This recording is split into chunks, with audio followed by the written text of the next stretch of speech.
Greetings, loved ones, and welcome back to, well, my channel, but also my first vlog of the year. So I have been down bad for about 2 weeks now with an illness that first came into our home for 48 hours with our toddler. And I thought it was just that, you know, a little blimp in time. And then it got me, and then it got Finley. And it's just been like a whirlwind of sick. And over these past 2 weeks, I've had a long to-do list of all these tasks that I should be doing, you know what I mean? Or could have, but instead I was just resting and recuperating and all of those things.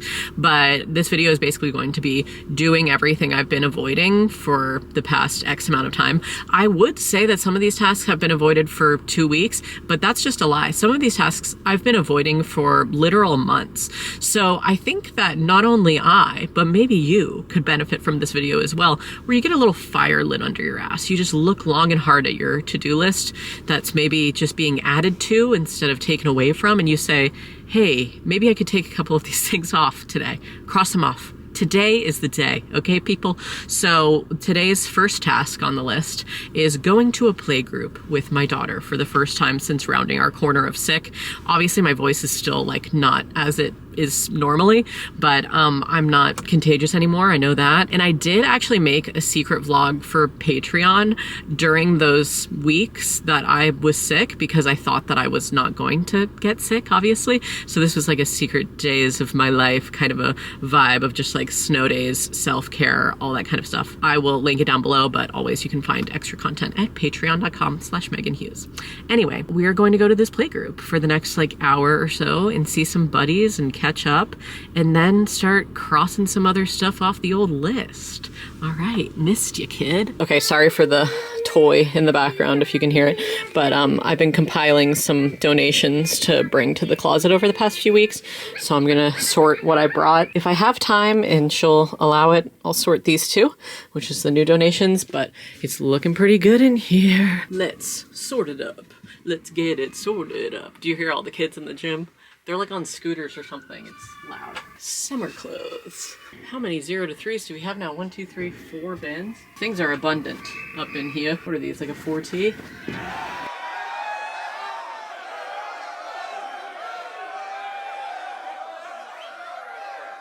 All right, I made it through my bin and just have a little trash and textile recycling to put elsewhere, but it is looking pretty good around here. I normally pull this little table out that houses our undies and training pants, training bras, all that kind of stuff, and the socks, so I can use it as a table to sort with, because we don't really have a sorting table here, which is a dream of ours, but maybe one day. Oh, what, honey? This angle is super questionable, but it's me, the trash girl, getting all of the donation cardboard boxes and trash bags out of the closet and into the trash. Our next stop is picking up some alterations. I was saying this in my vlog on Patreon, but I basically went a week late already, and he was like, sorry, they're not done. And I was like, no worries, brother. I'll come back in another week. So I'm really hoping that they'll be done today for pickup. It's just 2 things, but I would like to wear the things, you know? So we're gonna try to do that now. 1 pair of pants later. Okay, I got the alterations, but he didn't do what I asked on one of the pieces, and you know, it's been in there for like a month or something, and he does everything by memory, which I'm sure is very hard, you know?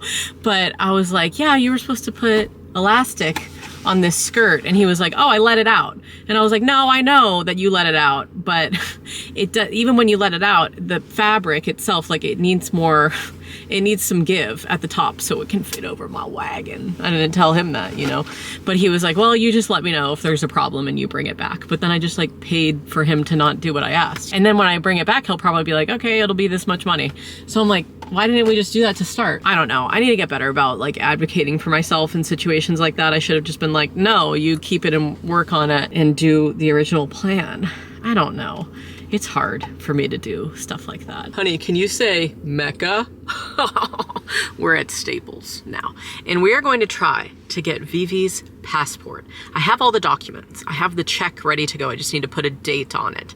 I just need her photo to attach to the paperwork. So we're gonna try to do that now before she inevitably falls asleep in the car, which I know is going to happen because playgroup and the closet both pooped her out. One pathetic sob story later. 24 years later, I can cross off my list. Get V's passport pic. Get yellow and cyan cartridges for the printer. Recycle old cartridges and batteries. So things are really going swimmingly so far. Next stop, we need a lunch break. We are going to go to the marina for lunch, which is just one of those restaurants. You guys probably have some of these restaurants around you where you drive by, it's always closed when you want to go. But today it's open. When I drove by and I said, this is the spot for us. Do you want one of these or you want to play with my knife? My knife. Oh. It's so crazy to see this. In the summer, we go down to the docks over here, and we jump in the water and swim. And now in the winter, there's so much snow, multiple feet. And our friends go ice fishing just over the hill over here. So nice. Our last stop before going home is to deliver all of the donations that need to find their rightful home. So we already took stuff to the community closet. That's, you know, children's stuff. But I highly encourage you guys to think about, like, when you're dropping stuff off at a Goodwill or another thrift store that's local to you, be like, could someone use this for free though?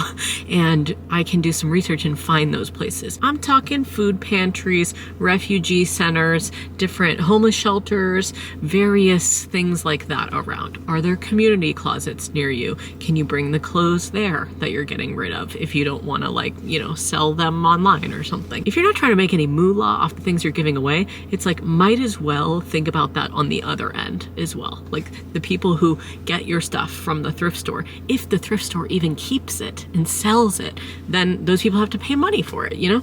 But if you bring it somewhere else, then they could just get it for free. So this being said, I did just give 3 tiny things to the thrift store because the things were kind of like homeware items. But I am going to take all the other useful things, especially like flashlights and camping stuff, to, I never even really know how to describe it, but it's basically like a resource and safety. It's like a safe place for people to hang out if they don't have a home, and you can go there during the day. You can get a hot meal. I'm bringing some Tupperware with me as well because I was already cleaning out my Tupperware thing, but I'm like, people could probably use these to take a hot meal to go with them back to their tent. And then I'm bringing like food stuff, drinks, some self-care items like hygiene stuff, which they always need. And, you know, if you have like extra sleeping bags and all those things in this kind of a climate, you should bring it there. We've been slowly compiling a box in the house, but today I had the old man load everything into the trunk, and I'm finally gonna drop it all off because I feel well enough to do so and to see the people in there and be like, hey, this is everything. Where can I place said items? Because they have like a free table, but now they've upgraded to a new space. They also have a kitchen, so I can put all the stuff in the kitchen. I generally like to be as helpful as I can, not just like drop a bag at the door, but be like, hey girl, where can I sort these things? Because she has enough on her plate, especially with like the below freezing temperatures. The lady who runs that spot, she's been, I'm sure, very stressed trying to make everybody feel comfortable and at home. So anyway, we're gonna head there. Okay. 1 ink cartridge, 2 ink cartridge. Consider them swapped. I officially have put a paper clip on all of the documents I know I need to bring to the post office with Finley, because both of us need to represent our minor child for her to get a passport. So at some point this week, we're gonna go there together, but I have all the docs at least ready to go.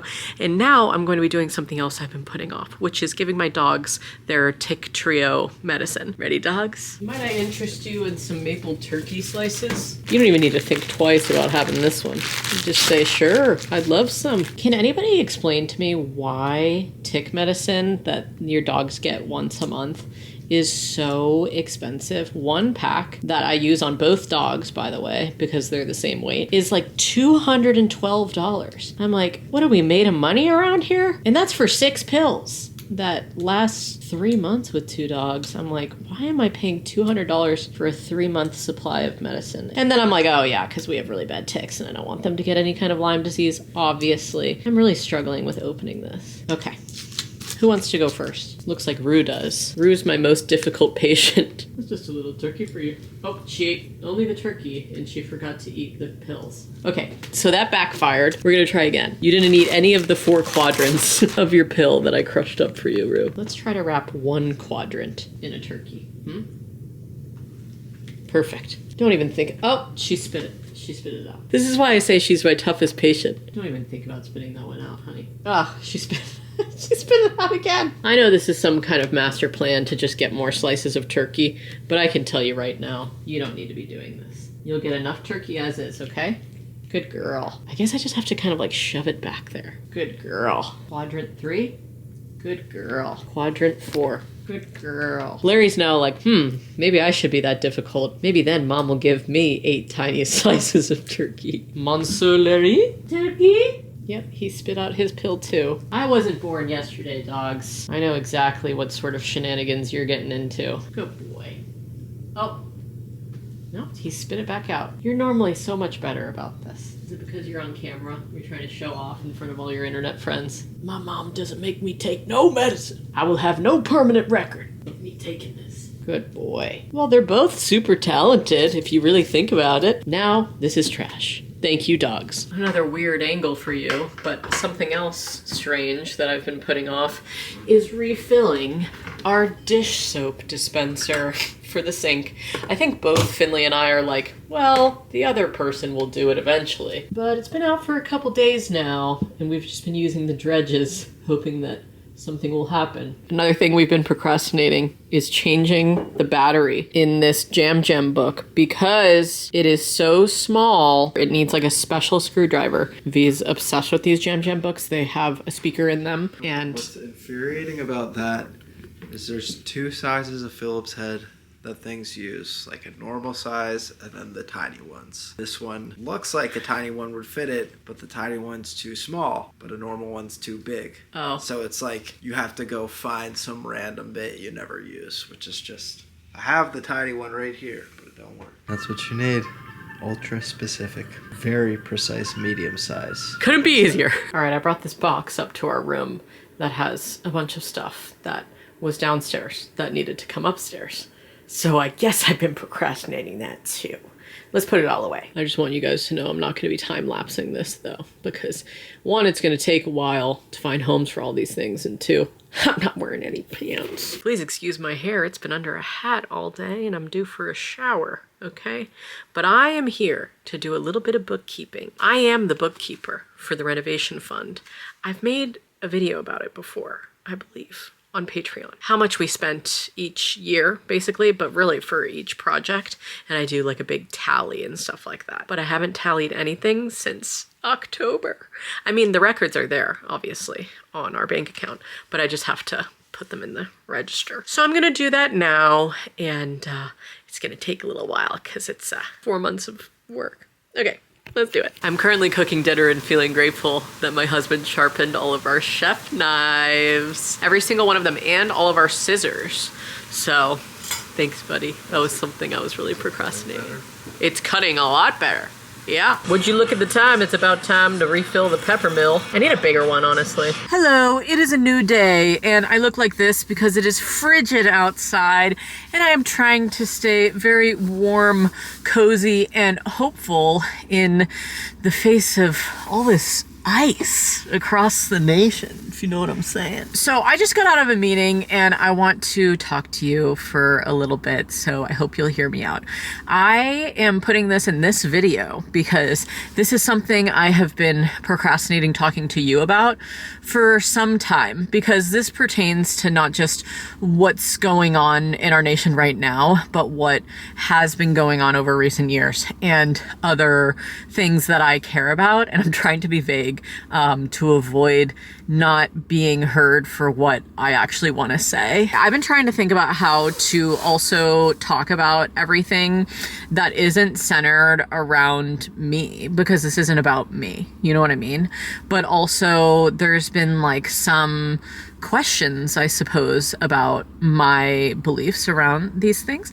And I just want you guys to know where I stand on certain stuff and what my heart is calling me to do now and has been for like a while, like since I became a mom. Honestly, I have found that turning my anger into action in the actual community where I live has been so helpful for my mental health. So when I see something online that makes me very upset, this is my immediate reaction. And I'm sure some of you can relate. I look at it, I feel fueled with rage. And then I close my phone and choose to stay off the app for X amount of time. And I know some of you might also hear me say that and be like, that is wrong, you know, like because you're on social media, you should be posting about these things. But where I am in life right now, and I really hope that even if you disagree with me, you can hear this out. Social media I use to share my life, but social media is not my life. And since becoming a mother, when I see things that upset me, my immediate thought is to be like, how will this affect the people in the community that I live in? How will this affect the nation that we live in? And like the safety of my family and my daughter, and then also like our wider network around us, you know? My immediate reaction is not to be like, I'm gonna post about how mad I am right now. And I know that some people are the opposite way. You know, they're like, I need to share how horrible this is. And I think making your voice heard is sure like the starting off point, but then also turning that anger into action in your community is like the harder part that I think social media sometimes lacks in follow through, because you're like, okay, you're upset about this as a concept around you, you know, and like, obviously, this is horrible for Minnesota. This is horrible for so many other impacted communities. This is so much wider than that, you know? So then my immediate thought is, okay, is this happening around me? And can I get involved in the organizations that are specifically doing that kind of work where I live? Okay. So I just went to a meeting for that. Specifically, and this is why I wanted to share about all of this with you, is because there are ways to rapidly respond to things in your community when they are happening, but you need to be trained to do so, and you can't just start like showing up places and yelling. I mean, you can do that, okay, that is your right, all right, but sometimes it affects the work and the communities with which you're trying to like use your voice for. And so something today that I heard that was like really potent for me personally, that may also resonate with you, is that there should be no action about us without us. So this specific meeting that I went to was an organization that represents families that have specific needs. So for example, we looked at like a list of mutual aid requests. You know, could you provide mutual aid in the way of financing for somebody who needs housing safety? This is where you would do that. Or these are the things where you go, ding, ding, ding. That's something that I personally, Meghan, can help with in my community. Just an imaginary example here. But say that a child's parents have been detained and the child is in need of help and resources and possibly a temporary place to live. I can help with that. I know people who work in social work for families, specifically with addressing the needs of refugees, addressing resource needs through the community closet. I can help with providing clothing, providing pregnant people with the resources for not only gear, but also like, here's an actual list of all of the organizations that we know that will provide support for you. And you know, I'm just talking about me, Meghan, here, but maybe you in your own community can help people with transportation to their appointments that they need to go to. Or like with the community closet that I work for, we are familiar with another resource in town that is specifically a refugee closet. And so helping them, helping with their food pantry, helping them with getting more clothing. We have a lot of clothing, so like dispersing it to them so we share the love a little bit. You know what I'm saying? Anyway, so this is all just to say, I need you to trust me in saying that my heart has always been in the same place. How I feel and react to these things and want to share about them, my first thought isn't actually immediately to share with my social media audience, you know, because YouTube, I don't even really see as social media. I see it as like my long form sharing diary where I connect with you and can share my thoughts on life, you know, as well as like my actual life and my home and all of these things. But social media being, you know, Instagram, TikTok, freaking Facebook, all of these other places, those are just other vessels that I personally see as like a way for my YouTube channel to make it out to the world, you know? Like social media dips its little tendrils into your everyday eyes. That sounds really weird. That's tendrils into your eyes. You know what I mean? Like I'm putting my face on social media so that you can be like, oh yeah, her YouTube channel. Like that is actually where my heart is, you know, as well as like my Patreon and stuff like that, like these platforms that are longer where I can share more intimately with you. But social media itself, I don't love because of how it has progressed, I suppose. There's so much that people say that doesn't get shown to people, if you know what I'm saying. I don't like the billionaires that represent the platforms. I don't, you know, agree with a lot of things that they do and the rhetoric that they're pushing via algorithms. And oftentimes I'm like, damn, I guess I could just like delete it all. But then I'm also like, no, I don't want to do that because like I said, like that's the way that I put myself out into the world. And with that, this is really like post 2020. I have found that it's been extremely difficult for me to navigate sharing while also maintaining privacy and security for not only my family, but my friends and my community at large. So like, I don't really film around friends. I don't even really share their first names, like the people that I see every day who are some of my best friends, you know what I mean?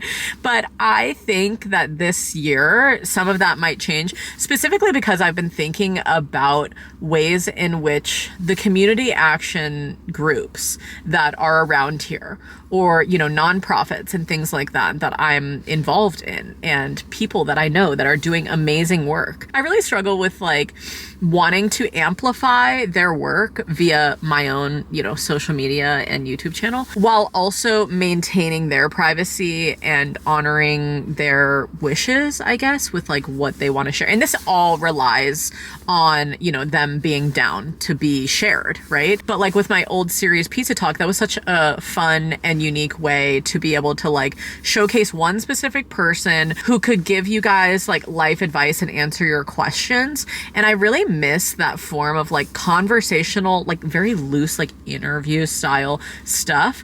And part of me is wanting to like reignite that in a safe and cool way with people in my community who are doing awesome work. And I'm kind of like in the midst of figuring out how to do that, because I think with stuff like we're experiencing right now in our nation, cybersecurity is a huge problem with all of this. I mean, I could go into a whole thing just about that, okay? But I'll just summarize it as like, you know, we talked a lot today about if you see something, say something, but you have to say something about what you saw to the right network of people so we can release that information in a way that isn't like sounding an alarm and making people, you know, instilled with fear, and then also not putting out a call to the wrong group. Like if you place it on a wider social media platform, not only are you like putting that out there for all of your people that you think are gonna see it, you also are debatably putting it out for another group of people who's going to show up and be the ops, you know? And then you're like, oh, wait, this is not for the cause, you know? Like this is actually conflicting with the rapid response that I thought we were going to be accomplishing here. So this is just such a tender topic, and I hope that I'm making sense in my sort of code that I'm talking in. I just feel a lot of things, and I see what you guys sometimes say on social media where you want me to say something, you know, and you're like, hey, why have you not? About not just this, but various things over the years. And I just want you to know I'm always saying something, okay? I never stop yapping. But sometimes I am not doing that on the old IG, which is owned by FB. Or the old TT, you know? I'm not like choosing to share my opinions for many reasons, which I sort of shared about on here. But I think that like security and for my family and for my mental health and my peace and all of those things, I do just compartmentalize and I say, hey, Megan, let's maybe log off, research, and then go out into the world and use that for good where you live. And that's just where I'm at in life right now. So that's why I say, hopefully, even if you disagree with that aspect of like how I respond, hopefully you can just like respect my wishes to do that. And I think that this is a nice way to just like share where I'm at and what I think about and hope for for everybody, because social media and seeing so much bad over extended periods of time and not having a way in which you feel like you can be useful and seen and heard and speak up for the things that you care about, I think that it does eventually over time really chip away at you as a person. I don't know if I'm speaking for you, but I'm just speaking for myself, okay? And I felt that a lot in the past with the things that I would speak about online, because then you get into like, you know, little tussles with people who don't agree with you. And then you're like spending your time going through that and like defending what you just said. And it's like, I don't really want to actually spend my time doing that and defending why I think that this is the right thing to be doing right now. I actually just want to find out if this is happening around me and if I can help in a way that is like safe to do so and secure for the people who are directly affected. So that is what I was looking into today, and am going to be figuring out how to be like trained properly for, and I encourage you to do the same. So if you're feeling as though what I'm saying is striking a chord with you at all, reaching out to grassroots social justice organizations around you is a fantastic way to get involved. Obviously, talking to your BIPOC neighbors and friends and community, and then seeing if there are like refugee resources around you and being like, can I help with, you know, oh gosh, what was I thinking about today that I wanted to share? Oh, even if you can't like, you know, you have a 9-to-5 or something, you can't like volunteer for these specific hours. Sometimes these places, this is something they reminded us of today, they need you to like help clean the food pantry in off hours. Can you do something like that?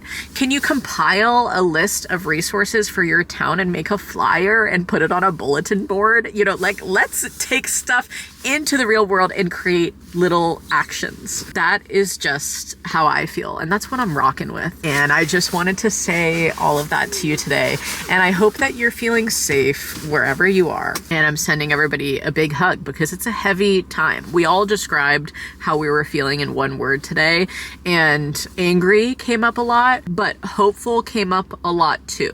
And I think that when you're feeling hopeless, sometimes being in community with your neighbors who are feeling hopeful because they have put these roots down, being with them and tapping into what they're doing is sometimes the best approach. And I understand it's hard sometimes to find out about what stuff is going on.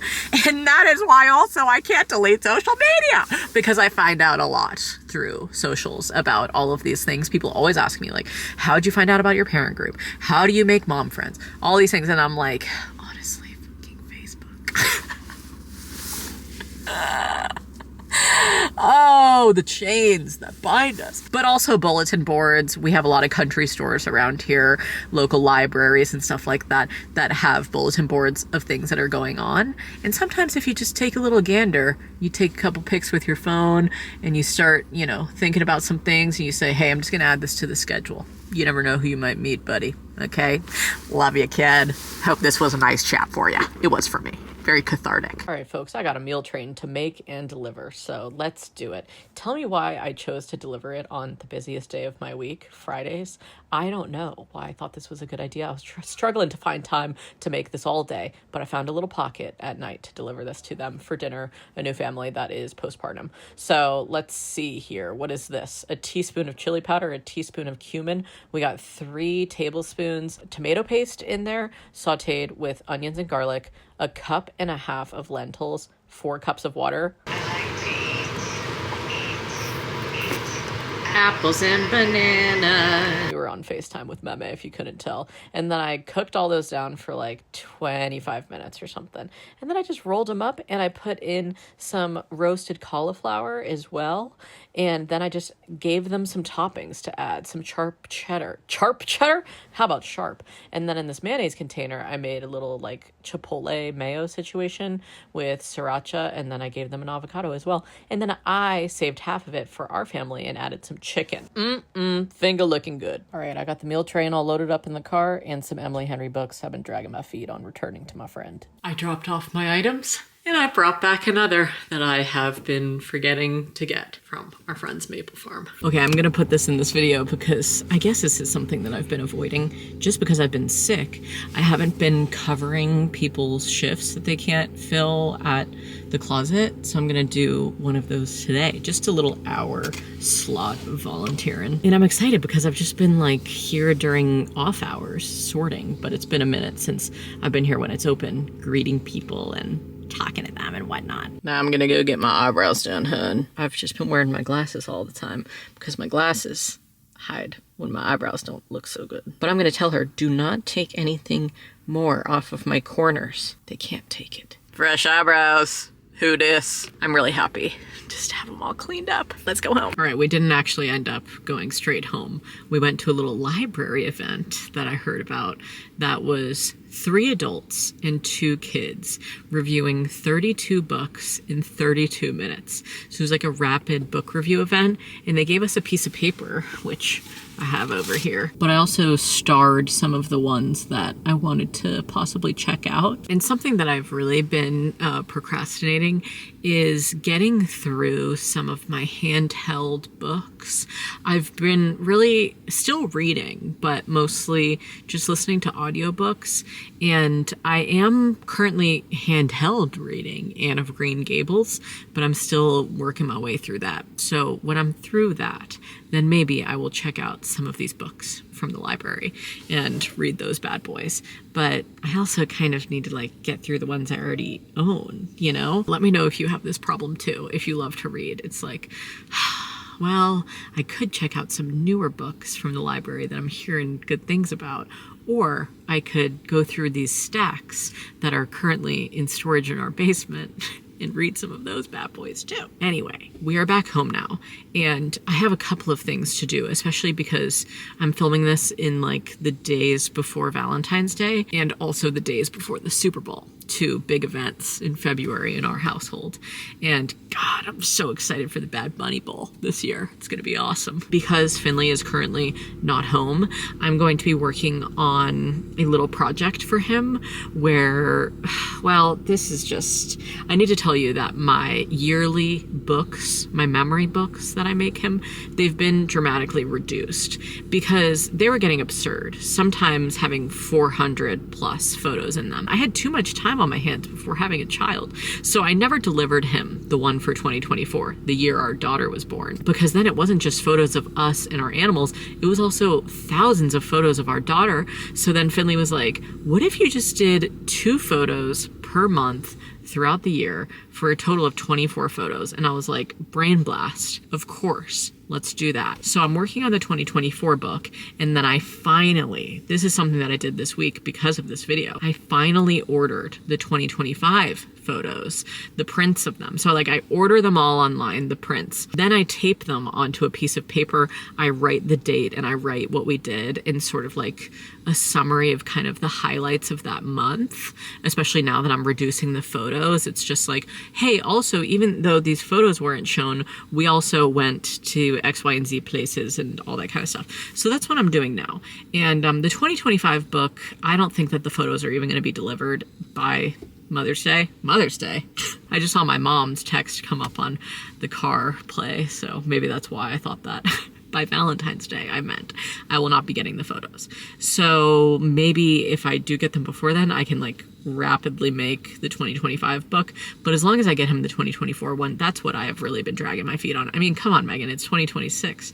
We got to get this going. Some unseen work things that I also did in this video were like email things I've been putting off, reaching out to brands, but also I had to do some stuff for brands that I've already secured deals with throughout the year. I think I've talked about this before, but generally speaking, when you see a brand featured in a video of mine, I have had to approve a script of things that I'm going to say for the little ad slot. And so I had to like submit a script. I had to submit 2 drafts that you won't be seeing for a couple of months for a different brand. So I did those things. And I had been really dragging my feet on all that too because of being sick. I was like, damn, you don't want to see me in the drafts like this, honey. That's always hard when you have a deadline and you're sick and then you're like, well, this isn't even going to be seen until multiple months from now. But like if I film it now, people will think I'm ill 2 months from now. Anyway, so unfortunately I was procrastinating those things, but got them done as well. And I'm feeling good about the to-do list now. The only thing that we didn't do was take all of her passport stuff to the post office together because Finley and I haven't been in the same car doing all of the tasks together in a while. I mean, that guy, he's just been running amok. Speaking of Finley, my God, I mean, every day, project on the house, project. Even today, it's a weekend. And I was like, honey, you're really going to be painting more of the patchwork in the wing? I think you should like have a little moment to yourself. Okay, so I think that's what he's doing right now because he's not home, unless he's at the hardware store. But something that Finley's been doing that I want to put in this video because we have been putting this off, and I think that it could be helpful to you, is doing some insulation behind the outlets and switch plates of the electrical around our home, obviously safely turning off the electrical in the circuits before he does this. But he got these like insulated switch plate and outlet covers, and so he can have a little insulation on those, and then also did like a spray foam insulation as well, and did that to all of the outlets and switches in at least the lower level of our home. And this is something that he has personally been not avoiding, but yeah, procrastinating doing for quite some time because, and I've said this before, our electrical report for our inspection was like one of the lengthiest of the entire inspection report. There were so many things where it was just like, oh, this electrical box is kind of drafty. Like all of the old work electrical that the old owner had put in, like when this house was built. Just generally, Finley, because he loves electrical, he wanted to redo every single outlet to be not only safe and up to code, but also like insulated so we don't just lose heat in those areas. And I was thinking, like, if you live in a drafty house, especially in winter, we got multiple months more of winter here. It's only February when I'm filming this, but it's going to be snowing through April. And so having those little outlet covers just like be eliminating draft is actually kind of legendary for us. And then he was also putting spray foam in like the cracks of certain windows, even though we plan to replace like I'd say 95% of the windows when we replace the siding on this house. That at least will help us for this winter with our heating bill and stuff. So shout out to a spray foam gun and a handyman, honey. So I'll probably include Finley's work on that. So this is a good example to show you. I actually ended up drilling holes up here, one at this angle, one at this angle, in all 4 corners. And then I took my spray gun, I used like the pro gun, you know, style cans and gun to shoot it in. They have plastic extension tips that are real skinny that you can get into small spaces. So just shot it around there. And then if your gang box is empty, you can actually get back in the ground screw holes and shoot behind the gang box altogether.